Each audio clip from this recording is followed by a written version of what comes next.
ভাৰতীয় সংবিধানৰ ৬ষ্ঠ অনুসূচীত অন্তৰ্ভুক্ত কৰা। কিন্তু আজিলৈকে ৩৬টা বছৰে সদুতীয়া ছাত্ৰ সন্থাই গণতান্ত্ৰিকভাৱে আন্দোলন অব্যাহত ৰাখিলে, কিন্তু আজিলৈকে অসম চৰকাৰে, কেন্দ্ৰীয় চৰকাৰে কিন্তু সেই ৬ষ্ঠ তিৱা স্বায়ত্ব পৰিষদ ভাৰতীয় সংবিধানৰ ৬ষ্ঠ অনুসূচীত অন্তৰ্ভুক্ত কৰা কোনো পদক্ষেপ গ্ৰহণ নকৰিলে। শেহতীয়াকৈ যোৱা যি বিধানসভা অধিৱেশনৰ পাছত কেবিনেট সিদ্ধান্ত গ্ৰহণ কৰি অসম চৰকাৰে এটি প্ৰস্তাৱ গ্ৰহণ কৰিছে, কেবিনেট সিদ্ধান্ত যে তিৱা ৰাভা মিচিং স্বায়ত্ব পৰিষদ ভাৰতীয় সংবিধানৰ ৬ষ্ঠ অনুসূচীত সাংবিধানিক মৰ্যাদা প্ৰদান কৰা হ'ব। কিন্তু আজিলৈকে আমি অৱগত নহ'লোঁ বা সংগঠন বা তিৱা স্বায়ত্ব পৰিষদৰ বিষয়ববীয়া কোনোৱে কিন্তু আজিলৈকে ৰাজহুৱা নকৰিলে যে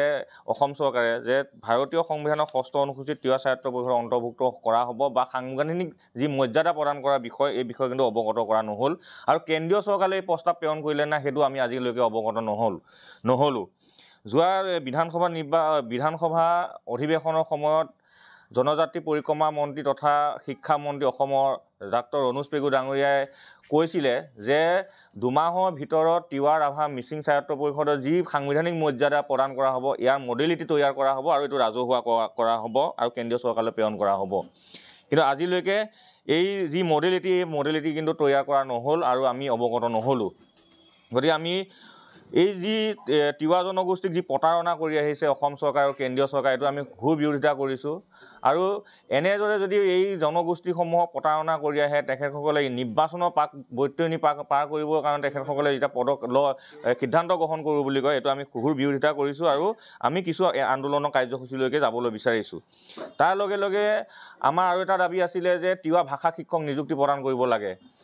ইতিমধ্যে অসম চৰকাৰে সিদ্ধান্ত গ্ৰহণ কৰি যি NEP system, new education policy চিষ্টেমত তেখেতসকলে জনজাতীয় যি ভাষা তিৱা, ৰাভা, মিচিং, বড়ো, ডিমাচা, কাৰ্বি, এই যি ভাষা তিৱা ভাষা বা শিক্ষক নিযুক্তিৰ যি প্ৰক্ৰিয়া, সেই শিক্ষক নিযুক্তি প্ৰক্ৰিয়াত তেখেতসকলে এটা সিদ্ধান্ত গ্ৰহণ কৰি আমি 100খন বিদ্যালয়ত যিহেতুকে তিৱা ভাষা শিক্ষক নিযুক্তি প্ৰদান কৰিবৰ কাৰণে দাবী জনাই আহিছিলোঁ। এই দাবীৰ প্ৰতি সন্মান জনাই তেখেতসকলে অসম চৰকাৰৰ শিক্ষা বিভাগে ডাক্তৰ ৰণোজ পেগু ডাঙৰীয়াৰ নেতৃত্বত, শিক্ষামন্ত্ৰীৰ নেতৃত্বত 68খন বিদ্যালয়ক মাধ্যম হিচাপে তেখেতসকলে নিযুক্তি প্ৰদান কৰাৰ ব্যৱস্থা গ্ৰহণ কৰিলে আৰু ইতিমধ্যে 68খন বিদ্যালয়ত তেখেতসকলে মাধ্যম হিচাপে যি ব্যৱস্থা গ্ৰহণ কৰিছে আমি আদৰণি জনাইছোঁ। কিন্তু কথাটো হ'ল যিসকল শিক্ষকক তেখেতসকলে শিক্ষা বিভাগে নিযুক্তি প্ৰদান কৰিছে, সেই শিক্ষা বিভাগে নিযুক্তি প্ৰদান কৰাত যিটো আমি দেখিবলৈ পালোঁ, তাতে যিসকল ভাষা শিক্ষক নজনা ভাষা কিছুমান শিক্ষক আছিল, সেই শিক্ষকক প্ৰশিক্ষণৰ জৰিয়তে তেখেতসকলে ভাষা শিক্ষা প্ৰদান কৰিবৰ কাৰণে আগবঢ়াবলৈ বিচাৰিছে। এইটো আমি বিৰোধিতা কৰিছোঁ। দ্বিতীয় কথাটো হৈছে আমি যদিও আদৰণি জনাই পেলাই বিৰোধিতা কৰিবলগীয়া হৈছে, এটা কথাই আমি বিৰোধিতা কৰিবলগীয়া হৈছে যে সেই যি তিৱা ভাষা শিক্ষক নিযুক্তিৰ যি প্ৰক্ৰিয়া, এইটো অসম চৰকাৰে স্থায়ীভাৱে তেখেতসকলক স্পেচিয়েল টেট পাতি পেলাই তেখেতসকলক নিযুক্তি প্ৰদান কৰিব লাগে বুলি আমি দাবী জনাইছোঁ। তাৰ লগে লগে আছিলে যে অবৈধভাৱে যি ট্ৰাইবেল বেল্ট ব্লক, আজি অসমৰ 48টা ট্ৰাইবেল বেল্ট ব্লক আছে। এই 48টা ট্ৰাইবেল বেল্ট ব্লকৰ ভিতৰত মধ্য অসমৰ 7টা মৰিগাঁও জিলাতে অকল 7টা ট্ৰাইবেল বেল্ট ব্লক আছে। এই মৰিগাঁও জিলাৰ 7টা ট্ৰাইবেল বেল্ট ব্লকত 28,022 বিঘা মাটি আজিও ভূমি বেদখল হৈ আছে। বেদখলকাৰীয়ে বেদখল কৰি আহিছে। আমি বাৰে বাৰে দাবী উত্থাপন কৰি আছোঁ, তথ্য সহকাৰে দিছোঁ যে কোন বেল্ট ব্লকত কিমান বিঘা মাটি অবৈধভাৱে বেদখল হৈ আছে। কিন্তু আজিলৈকে যি কচুতলি যে ডিমৰীয়া যি ট্ৰাইবেল বেল্ট ব্লক আছিলে, তাত কচুতলিত উচ্ছেদ কৰিয়ে কিন্তু সামৰিলে। আৰু আমি দেখিবলৈ পাইছোঁ যে অসম চৰকাৰে যেনেদৰে বিভিন্ন ঠাইত যি অবৈধ বেদখলকাৰী আছে, এই অবৈধ বেদখলকাৰী যুদ্ধংদেহীভাৱে তেখেতসকলে কিন্তু উচ্ছেদ অভিযান আৰম্ভ কৰিছে। গতিকে আমি দাবী জনাব বিচাৰিছোঁ অতি শীঘ্ৰে যিসমূহ 28,022 বিঘা যি মৰিগাঁও জিলা, অকল মৰিগাঁও জিলাতে 7টা ট্ৰাইবেল বেল্ট ব্লকত যি অবৈধভাৱে বেদখল হৈ আছে, অতি শীঘ্ৰে অসম চৰকাৰে উচ্ছেদৰ ব্যৱস্থা গ্ৰহণ কৰিব লাগে। তাৰ লগে লগে আমি আৰু এটা বস্তু প্ৰত্যক্ষ কৰিছোঁ যে ট্ৰাইবেল বেল্ট ব্লকত নথকা যিসকল লোক বাহিৰৰ পৰা আহি পেলাই তাত মানে মাটি ক্ৰয় বিক্ৰয় কৰা আমাৰ পৰিলক্ষিত হৈছে। ইতিমধ্যে জাগিৰোডত এনে এচাম দালাল সোমাইছে যি চামে নেকি মানে অবৈধভাৱে তেখেতসকলে নাম জাৰি কৰিবলৈ কাৰণে চাৰ্কুল অফিচাৰ কানুনগো, তাৰ লগে লগে মণ্ডল কানুনগো লগ খাই পেলাই কিন্তু অবৈধভাৱে মানে কি নাম জাৰি কৰিছে। আমি এই নাম জাৰিসমূহ অতি শীঘ্ৰে কিন্তু কৰ্তন কৰিবৰ কাৰণে ব্যৱস্থা গ্ৰহণ কৰিবলৈ কাৰণে জিলা প্ৰশাসনক আহ্বান জনাইছোঁ। তাৰ লগে লগে আছিলে যে মধ্য অসমৰ যি জনজাতি ট্ৰাইবেল বেল্ট ব্লক আছিলে গোভা ট্ৰাইবেল বেল্ট ব্লক আছিলে তাতে অসম চৰকাৰ ভাৰত চৰকাৰে মিলি পেলাই এটা আমাৰ তাতে জাগিৰোডত পেপাৰ মিল তৈয়াৰ কৰিছিলে আৰু পেপাৰ মিলটো ইতিমধ্যে মৃত্যুমুখলৈ গভৰ্ণমেণ্টে চেলিয়াই দিলে অসম চৰকাৰ কেন্দ্ৰীয় চৰকাৰে সেই মিল চলাবলৈ নোৱাৰি পেলাই মৃত্যুমুখলৈকে ঠেলি লৈ গ'ল সেই ভূমিত আমি দাবী জনাই আছিলোঁ যে সেই ভূমিত আমাৰ যি জনজাতি যাৰ মাটি তেখেতসকলে লৈছিলে সেই মাটিসমূহ ঘূৰাই দিব লাগে কিন্তু তেখেতসকলে আকৌ আনি পেলাই দিলে আমাৰ semi conductor Tata semi conductor দিলে আমি ছেমি কণ্ডাক্টৰ অহাৰ কাৰণে আমি আদৰণি জনাইছোঁ আমি উন্নয়ন বিৰোধী নহয় আমাক উন্নয়ন লাগিব কিন্তু তাৰ লগে আমি এইটো উত্থাপন কৰিব বিচাৰিছোঁ যে তাত যিখিনি স্থানীয় শিক্ষিত যুৱক যুৱতী আছে সেই স্থানীয় শিক্ষিত যুৱক যুৱতীসকলক আৰু জনজাতি যুৱতীসকলক তেখেতসকলে কিন্তু তাত কৰ্মসংস্থাপন প্ৰথম পৰ্যায়ত কিন্তু দিব লাগিব আৰু এই দাবীটো আমি আগতেও উত্থাপন কৰি আহিছোঁ যে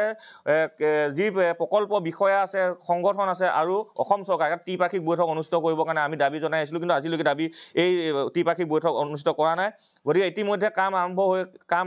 তীব্ৰ গতিত চলি আছে গতিকে আমি অতি সোনকালে অসম চৰকাৰ তাৰপিছত টাটা ছেমি কণ্ডাক্টৰ প্ৰজেক্ট বিষয়া আৰু সংগঠনৰ মাজত তিৱা ছাত্ৰ সন্থাৰ মাজত ত্ৰিপাক্ষিক বৈঠক অনুষ্ঠিত কৰিবৰ কাৰণে আমি দাবী জনাই কিছু সিদ্ধান্ত গ্ৰহণ কৰিছোঁ যোৱা 15 নৱেম্বৰ তাৰিখে আমাৰ কাৰ্যনিৰ্বাহক সভা অনুষ্ঠিত হৈছিলে মৰিগাঁও জিলা ট্ৰাইবেল সংঘত আৰু সেই কাৰ্যনিৰ্বাহক সভাই কেইবাটাও আমি গুৰুত্বপূৰ্ণ সিদ্ধান্ত গ্ৰহণ কৰিছোঁ আৰু আমি আন্দোলনৰ কিছু গণতান্ত্ৰিকভাৱে আন্দোলনৰ কাৰ্যসূচীলৈকে যাবলৈ বিচাৰিছোঁ অহা 27 নৱেম্বৰ তাৰিখে আমি গুৱাহাটীত যি চচলত যি বিধানসভা যিহেতুকে অধিৱেশন আৰম্ভ হ'ব অহা 25 নৱেম্বৰ তাৰিখৰ পৰা গতিকে আমি অহা 27 নৱেম্বৰ তাৰিখে চচলত ধৰ্ণা কাৰ্যসূচী ৰূপায়ণ কৰিবৰ কাৰণে সিদ্ধান্ত গ্ৰহণ কৰিছোঁ তাৰ লগে অহা ইংৰাজী 20 আৰু 21 ডিচেম্বৰ তাৰিখে আমি সমগ্ৰ মধ্য অসমত এটি বাইক ৰেলী উলিয়াবৰ কাৰণে আমি ৰাইজৰ মাজত সজাগতা আনিবৰ কাৰণে আমি বাইক ৰেলী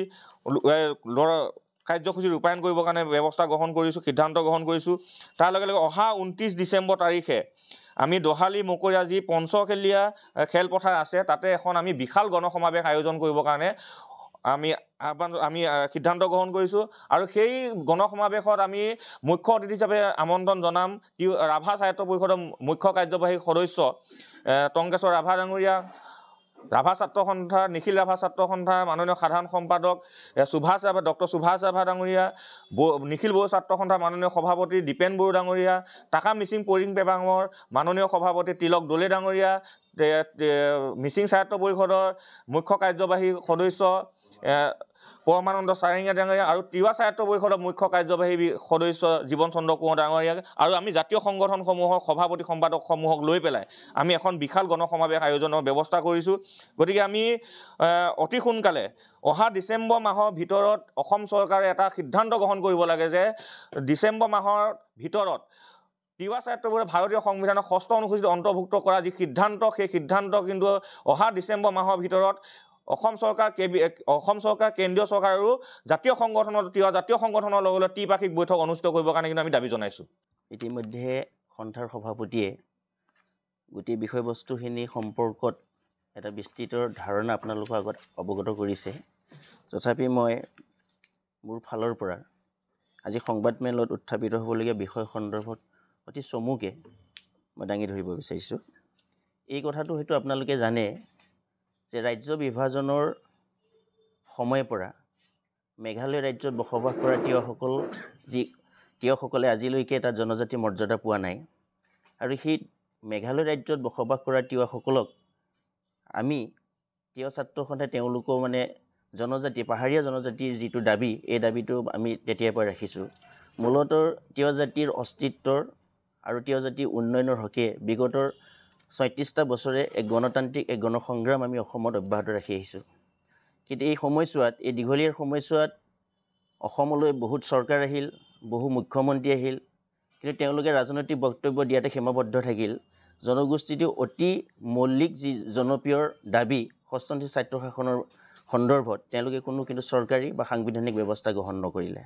বৰঞ্চ প্ৰত্যেকটা নিৰ্বাচনৰ সময়ত তেওঁলোকে ৰাজনৈতিকৰণৰ জৰিয়তে জনজাতিসকলে আৱেগক তেওঁলোকে খেলা হিচাপে খেলি আহিলে গতিকে আমি এই খেলখন ৩৬টা বছৰে দেখিলোঁ গতিকে ৩৬টা বছৰে দেখি থকাৰ এই খেলখন পুনৰাবৃত্তি আমি বিচৰা নাই বা এতিয়া তিৱা জাতিয়ে তেনেধৰণৰ ৰাজনৈতিক পাহাৰ খেলক কেতিয়াও বিশ্বাস নকৰে সঁচাৰ্থ তিৱা জাতিসকলৰ এই যে মৌলিক দাবী আৰু জনপ্ৰিয় দাবী ষষ্ঠ অনুসূচীৰ স্বায়ত্তশাসনৰ যি বিষয় এই বিষয়টোক ভাৰতীয় সংবিধানৰ ষষ্ঠ অনুসূচীত অন্তৰ্ভুক্ত কৰাৰ ক্ষেত্ৰত আমি সুযোগে উত্থাপন কৰাই নহয় এই আন্দোলনৰ কাৰ্যসূচীটো পূৰ্বতকৈ অধিক তীব্ৰৰ পৰা তীব্ৰতলৈকে আমি আগুৱাই নিয়াৰ কাৰণে চেষ্টা অব্যাহত ৰাখিম আৰু এই গণতান্ত্ৰিক আন্দোলনৰ ধাৰাই এটা সময়ত বৰ্তমান বৰ্তি থকা ভাৰতীয় জনতা পাৰ্টীৰ চৰকাৰক ক'ৰবাত নহয় ক'ৰবাত কিন্তু বিস্তৰ ক্ষতি কৰিব গতিকে এই কথাটো আমি তেওঁলোকক অৱগত কৰিছোঁ আপোনালোকৰ মাধ্যমেদি দ্বিতীয় কথাটো হৈছে যে জনজাতিসকলে নিজৰ ভূখণ্ডটো ৰক্ষাৰ কাৰণে আজিলৈকে বিভিন্ন ধৰণৰ সংগ্ৰাম কৰিলে যাৰ কাৰণে ট্ৰাইবেল বেল্ট ব্লক গঠন কৰা হৈছিল অৰ্থহীনভাৱে চৰকাৰে সেই ট্ৰাইবেল বেল্ট ব্লকসমূহক কিন্তু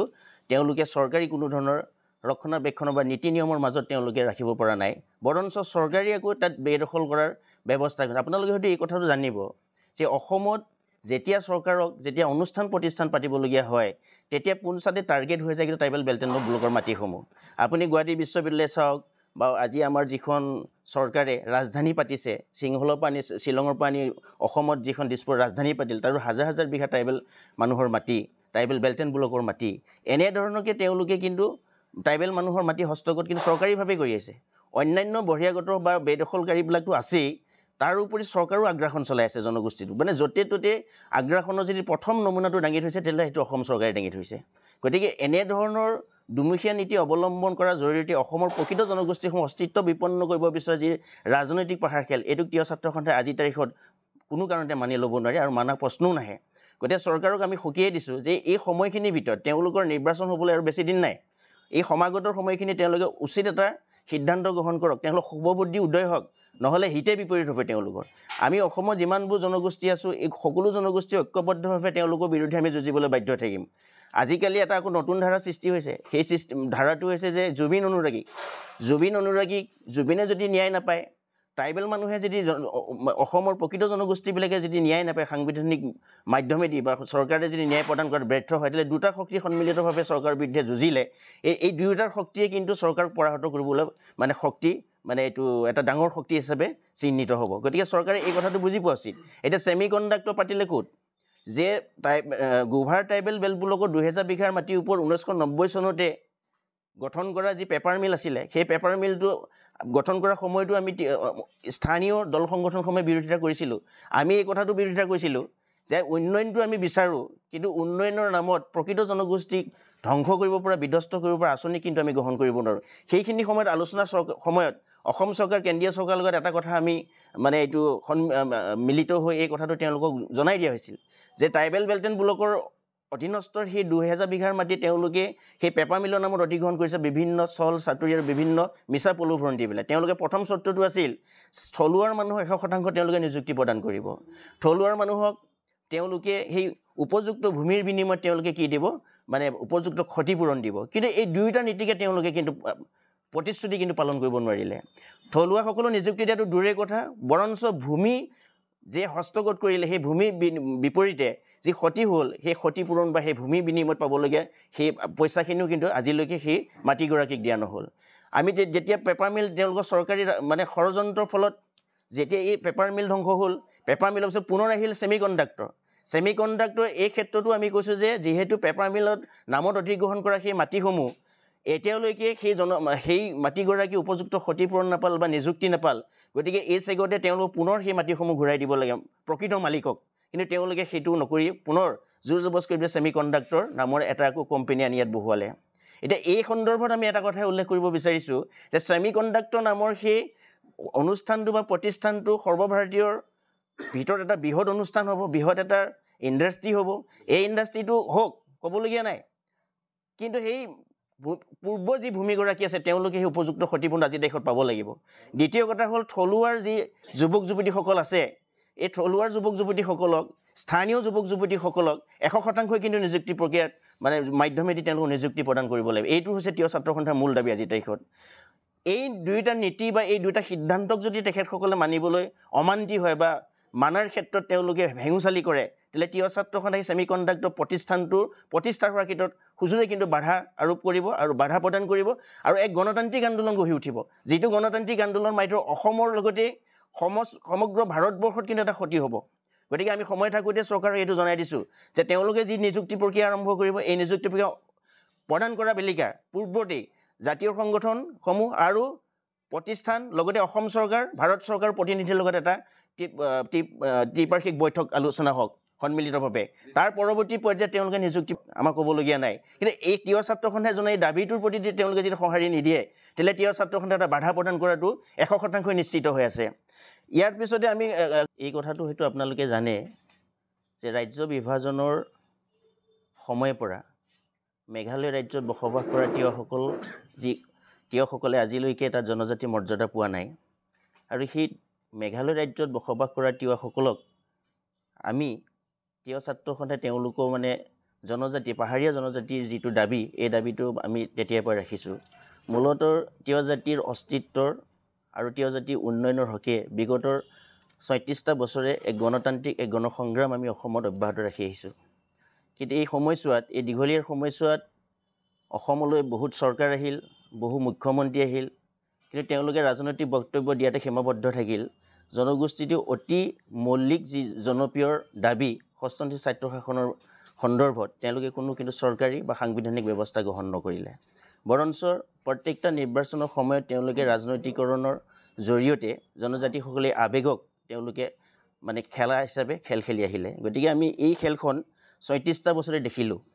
গতিকে ৩৬টা বছৰে দেখি থকাৰ এই খেলখন পুনৰাবৃত্তি আমি বিচৰা নাই বা এতিয়া তিৱা জাতিয়ে তেনেধৰণৰ ৰাজনৈতিক পাহাৰ খেলক কেতিয়াও বিশ্বাস নকৰে সঁচাৰ্থ তিৱা জাতিসকলৰ এই যে মৌলিক দাবী আৰু জনপ্ৰিয় দাবী হস্তনিষ্ঠ স্বায়ত্তশাসনৰ যি বিষয় এই বিষয়টোক ভাৰতীয় সংবিধানৰ ৬ষ্ঠ অনুসূচীত অন্তৰ্ভুক্ত কৰাৰ ক্ষেত্ৰত আমি সুযোগে উত্থাপন কৰাই নহয়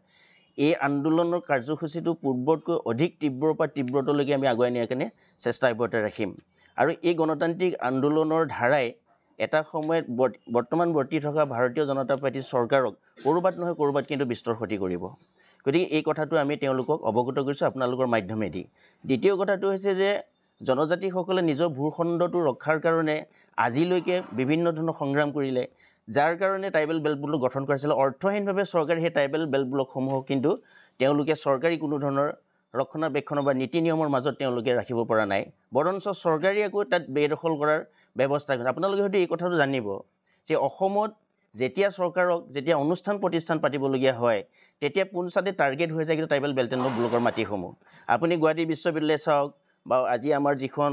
চৰকাৰে ৰাজধানী পাতিছে সিংহলৰ পৰা শ্বিলঙৰ পৰা আনি অসমত যিখন দিছপুৰ ৰাজধানী পাতিল তাৰো হাজাৰ হাজাৰ বিঘা ট্ৰাইবেল মানুহৰ মাটি ট্ৰাইবেল বেল্ট এণ্ড ব্লকৰ মাটি এনেধৰণকে তেওঁলোকে কিন্তু ট্ৰাইবেল মানুহৰ মাটি হস্তগত কিন্তু চৰকাৰীভাৱে কৰি আছে অন্যান্য বহিৰাগত বা বেদখলকাৰীবিলাকতো আছেই তাৰ উপৰি চৰকাৰো আগ্ৰাসন চলাই আছে জনগোষ্ঠীটো মানে য'তে ত'তে আগ্ৰাসনৰ যদি প্ৰথম নমুনাটো দাঙি থৈছে তেতিয়াহ'লে সেইটো অসম চৰকাৰে দাঙি থৈছে গতিকে এনেধৰণৰ দুমুখীয়া নীতি অৱলম্বন কৰাৰ জৰিয়তে অসমৰ প্ৰকৃত জনগোষ্ঠীসমূহ অস্তিত্ব বিপন্ন কৰিব বিচৰা যি ৰাজনৈতিক পাহাৰ খেল এইটোক তিৱা ছাত্ৰ সন্থাই আজিৰ তাৰিখত কোনো কাৰণতে মানি ল'ব নোৱাৰে আৰু মানা প্ৰশ্নও নাহে গতিকে চৰকাৰক আমি সকীয়াই দিছোঁ যে এই সময়খিনিৰ ভিতৰত তেওঁলোকৰ নিৰ্বাচন হ'বলৈ আৰু বেছি দিন নাই এই সমাগতৰ সময়খিনি তেওঁলোকে উচিত এটা সিদ্ধান্ত গ্ৰহণ কৰক তেওঁলোক শুভবুদ্ধি উদয় হওক নহ'লে হিতে বিপৰীত হ'ব তেওঁলোকৰ আমি অসমত যিমানবোৰ জনগোষ্ঠী আছোঁ এই সকলো জনগোষ্ঠী ঐক্যবদ্ধভাৱে তেওঁলোকৰ বিৰুদ্ধে আমি যুঁজিবলৈ বাধ্য থাকিম আজিকালি এটা আকৌ নতুন ধাৰা সৃষ্টি হৈছে সেই ধাৰাটো হৈছে যে জুবিন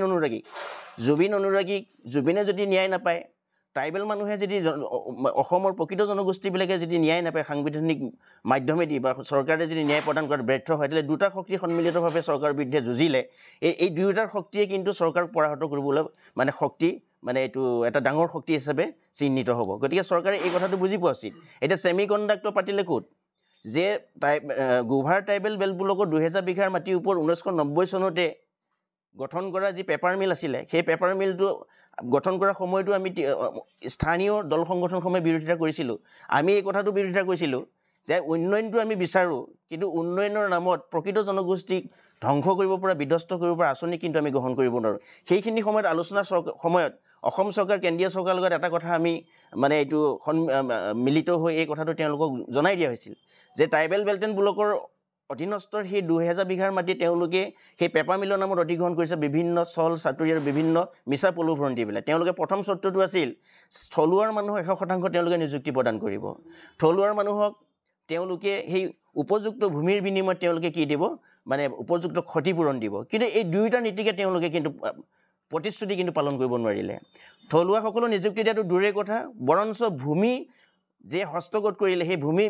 বিপৰীতে যি ক্ষতি হ'ল সেই ক্ষতিপূৰণ বা সেই ভূমি বিনিময়ত পাবলগীয়া সেই পইচাখিনিও কিন্তু আজিলৈকে সেই মাটিগৰাকীক দিয়া নহ'ল আমি যেতিয়া পেপাৰ মিল তেওঁলোকৰ চৰকাৰী মানে ষড়যন্ত্ৰৰ ফলত যেতিয়া এই পেপাৰ মিল ধ্বংস হ'ল পেপাৰ মিলৰ পিছত পুনৰ আহিল ছেমি কণ্ডাক্টৰ এই ক্ষেত্ৰতো আমি কৈছোঁ যে যিহেতু পেপাৰ মিলত নামত অধিগ্ৰহণ কৰা সেই মাটিসমূহ এতিয়ালৈকে সেই মাটিগৰাকী উপযুক্ত ক্ষতিপূৰণ নাপাল বা নিযুক্তি নাপাল গতিকে এই চেগতে তেওঁলোক পুনৰ সেই মাটিসমূহ ঘূৰাই দিব লাগে প্ৰকৃত মালিকক কিন্তু তেওঁলোকে সেইটো নকৰি পুনৰ জোৰ জবৰদস্তি কৰি ছেমি কণ্ডাক্টৰ নামৰ এটা আকৌ কোম্পানী আনি ইয়াত বহুৱালে এতিয়া এই সন্দৰ্ভত আমি এটা কথাই উল্লেখ কৰিব বিচাৰিছোঁ যে ছেমি কণ্ডাক্টৰ নামৰ সেই অনুষ্ঠানটো বা প্ৰতিষ্ঠানটো সৰ্বভাৰতীয়ৰ ভিতৰত এটা বৃহৎ অনুষ্ঠান হ'ব বৃহৎ এটা ইণ্ডাষ্ট্ৰী হ'ব এই ইণ্ডাষ্ট্ৰীটো হওক ক'বলগীয়া নাই কিন্তু সেই পূৰ্ব যি ভূমিগৰাকী আছে তেওঁলোকে সেই উপযুক্ত ক্ষতিপূৰণ আজি দেশত পাব লাগিব দ্বিতীয় কথা হ'ল থলুৱাৰ যি যুৱক যুৱতীসকল আছে এই থলুৱাৰ যুৱক যুৱতীসকলক স্থানীয় যুৱক যুৱতীসকলক 100% কিন্তু নিযুক্তি প্ৰক্ৰিয়াত মানে মাধ্যমেদি তেওঁলোকক নিযুক্তি প্ৰদান কৰিব লাগিব এইটো হৈছে তিৱা ছাত্ৰ সন্থাৰ মূল দাবী আজি তাৰিখত এই দুইটা নীতি বা এই দুইটা সিদ্ধান্তক যদি তেখেতসকলে মানিবলৈ অমান্তি হয় বা মানাৰ ক্ষেত্ৰত তেওঁলোকে ভেঙুচালি কৰে তেলে তিৱা ছাত্ৰ সন্থাই ছেমি কণ্ডাক্টৰ প্ৰতিষ্ঠানটোৰ প্ৰতিষ্ঠা হোৱাৰ ক্ষেত্ৰত হুজুৰে কিন্তু বাধা আৰোপ কৰিব আৰু বাধা প্ৰদান কৰিব আৰু এক গণতান্ত্ৰিক আন্দোলন গঢ়ি উঠিব যিটো গণতান্ত্ৰিক আন্দোলন মাত্ৰ অসমৰ লগতে সমগ্ৰ ভাৰতবৰ্ষত কিন্তু এটা ক্ষতি হ'ব গতিকে আমি সময় থাকোঁতে চৰকাৰক এইটো জনাই দিছোঁ যে তেওঁলোকে যি নিযুক্তি প্ৰক্ৰিয়া আৰম্ভ কৰিব এই নিযুক্তি প্ৰক্ৰিয়া প্ৰদান কৰা বেলিকা পূৰ্বতেই জাতীয় সংগঠনসমূহ আৰু প্ৰতিষ্ঠান লগতে অসম চৰকাৰ ভাৰত চৰকাৰৰ প্ৰতিনিধিৰ লগত এটা ত্ৰিপাক্ষিক বৈঠক আলোচনা হওক সন্মিলিতভাৱে তাৰ পৰৱৰ্তী পৰ্যায়ত তেওঁলোকে নিযুক্তি আমাক ক'বলগীয়া নাই কিন্তু এই তিৱা ছাত্ৰ সন্থাই জনাই এই দাবীটোৰ প্ৰতি তেওঁলোকে যদি সঁহাৰি নিদিয়ে তেলে তিৱা ছাত্ৰ সন্থাই এটা বাধা প্ৰদান কৰাটো 100% নিশ্চিত হৈ আছে ইয়াৰ পিছতে আমি খুব বেছি সুৰক্ষিত নহয় তেওঁলোকৰ সুৰক্ষা আৰু নিৰাপত্তাৰ স্বাৰ্থত আমি এটা আঞ্চলিক স্বায়ত্তশাসনৰ ব্যৱস্থা গ্ৰহণ কৰিবলৈ দীৰ্ঘদিন ধৰি অসম চৰকাৰক দাবী জনাই আছোঁ কিন্তু এই দাবীটোৰ প্ৰতি ন্যূনতমো তেওঁলোকে সেই মানে এইটো ইচ্ছা বা সদিচ্ছা প্ৰকাশ কৰা আমি দেখা নাপালোঁ গতিকে আমি এই কথাখিনিও আজি তাৰিখত কৈছোঁ চৰকাৰে পুনৰ যদি তেওঁলোকে মজনতত আহিব লগা হয় চৰকাৰী গাড়ীত যদি বহিবলগীয়া হয় তেতিয়াহ'লে আখৰে আখৰে তিৱা ছাত্ৰ সন্থাই কৰা দাবীসমূহ মানে সিদ্ধান্তসমূহ তেওঁলোকে প্ৰদান কৰা প্ৰতিশ্ৰুতিসমূহ পালন কৰিবৰ কাৰণে আমি আহ্বান জনাইছোঁ সদুশেষত চমুকে আৰু দুটা কথা কৈ মই আজি প্ৰেছ মিটৰ মূল বিষয়বস্তুখিনি সামৰিব বিচাৰিম যে ইতিমধ্যে কোৱা হৈছিল যে তিৱা ভাষাৰ 100খন তিৱা স্কুলত তিৱা ভাষাৰ প্ৰৱৰ্তন কৰিব লাগে তাই 68খনত দিলে তাকো মাধ্যম হিচাপে দিলে কিন্তু আমি এই কথাটো দাবী কৰিছিলোঁ যে অসমত যিহেতু ভৈয়ামত বহু শৰ গাঁও আৰু মৰিগাঁৱতে আছে 663খন 400খনতকৈ অধিক গাঁও আছে মৰিগাঁৱতে য'ত 50% এবভ সেই অঞ্চলসমূহত আমি ভাষাটো ঐচ্ছিক বিষয় হিচাপে প্ৰৱৰ্তন কৰাৰ দাবী জনাইছিলোঁ কিন্তু তেওঁলোকে য'ত হোম লেংগুৱেজ হিচাপে তিৱা ভাষা চলি আছে য'ত মাডাৰ টাং হিচাপে তিৱা ভাষা চলি আছে সেইবোৰ অঞ্চলত তেওঁলোকে মিডিয়াম হিচাপে ঘোষণা কৰিলে সেইখিনিলৈকে আমাৰ আদৰণি আছে কিন্তু এই যে কেইবাশ গাঁও যে ভৈয়ামত থাকি গ'ল তাত ভাষাটো যে প্ৰৱৰ্তন হ'ব লাগিব সেই স্কুলসমূহত যে ঐচ্ছিক বিষয় হিচাপে দিয়াৰ সিদ্ধান্তটো আছিলে এই সিদ্ধান্তটো কিন্তু তেওঁলোকে পালন কৰা নাই গতিকে পৰ্যায়ক্ৰমে অসম চৰকাৰৰ প্ৰতি এইটো আমাৰ দাবী থাকিব তিৱা ভাষাৰ প্ৰৱৰ্তনৰ ক্ষেত্ৰত ভৈয়াম অঞ্চলত থকা 50% অধিক জনজাতি তিৱাই বসবাস কৰা সেই গাঁওসমূহ সেই প্ৰাথমিক বিদ্যালয়সমূহতো ঐচ্ছিক বিষয় হিচাপে যদি তেওঁলোকে ভাষাটো প্ৰৱৰ্তন কৰে তাকো কম দিনৰ ভিতৰত উইদিন শ্বৰ্ট টাইম এই কথাটো আমাৰ তিৱা ছাত্ৰ সন্থাৰ এতিয়া অন্যতম এটা দাবী হিচাপে আছে গতিকে এই যিবিলাক মৌলিক সমস্যা এই যিবিলাক ৰাজনৈতিক সমস্যা অমীমাংসিত দীৰ্ঘদিনভাৱে চলি আছে এইবিলাকক এটা এটাকৈ সমাধান কৰাৰ কাৰণে আমি প্ৰতি বছৰে প্ৰতিবাৰে সময়ে সময়ে আমি দাবী উত্থাপন কৰি আছোঁ আন্দোলনৰ মাধ্যমেদি কিন্তু চৰকাৰে ইয়াৰ প্ৰতি গুৰুত্বহীনতা প্ৰকাশ কৰি আহিছে গতিকে আজি তাৰিখত ক'ব আজি 2026 চনৰ পূৰ্বে যদি এই মূল সমস্যাবিলাক সমাধানৰ ক্ষেত্ৰত তেওঁলোকে যদি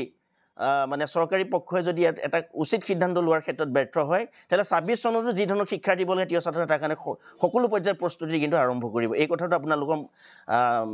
মিডিয়াৰ জৰিয়তে মই এই কথাটো অসম চৰকাৰলৈ জনাই থৈছোঁ আগতীয়া এটা বাৰ্তা হিচাপে তেখেতসকলক মই জনাই থৈ দিছোঁ গতিকে সদুশেষত আমি যিকেইটা আন্দোলনৰ কাৰ্যসূচী ঘোষণা কৰিছোঁ এই প্ৰত্যেকটো আন্দোলনৰ কাৰ্যসূচী সফল ৰূপায়ণ কৰাৰ ক্ষেত্ৰত অসমৰ চুকে কোণে থকাৰ সকলো তিৱা ৰাইজক মই আহ্বান জনাইছোঁ যিকোনো মূল্য বিনিময়ত যাতে এই আন্দোলন কাৰ্যসূচী সফল কৰি চৰকাৰক দৃষ্টিগোচৰ কৰিব পাৰে যে তিৱা ছাত্ৰ সন্থাই জনোৱা দাবীসমূহ যদি তেওঁলোকে সমাধানৰ কাৰণে সিদ্ধান্ত গ্ৰহণ নকৰে ৰাজনৈতিকভাৱে তেওঁলোকে ক'ৰবাত নহয় ক'ৰবাত মুখ ঠেকেচা খাব ধন্যবাদ